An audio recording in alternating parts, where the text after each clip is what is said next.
তালিব রহমান পার্থ সাহেব যে বক্তব্য দিয়েছেন, আমরা ক্লাস 8-9-এ যে ডিবেট করতাম সেটি রিভার্টাল দিলে 20 মিনিট সময় লাগবে। মাননীয় স্পিকার, আমি ওনার বক্তব্যে রিভার্টাল দিচ্ছি।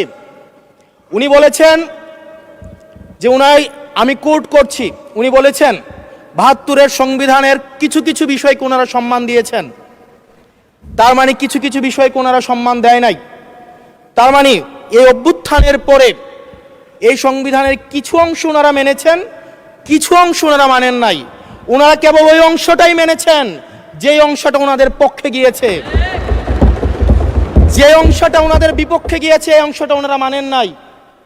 মাননীয় স্পিকার, এই ধরনের প্রকৃতি সম্পন্ন যারা আছে বাংলাদেশের পার্লামেন্ট যারা দেখছেন তারা সিদ্ধান্ত নেবেন। যারা কখনো কখনো কনফর্মিস্ট, যারা কখনো কখনো রিফর্মিস্ট, তারা মূলত হচ্ছে অপরচুনিস্ট। এখন আমি সংবিধানের কিছু কিছু ধারা মানব, কিছু কিছু ধারা মানব না।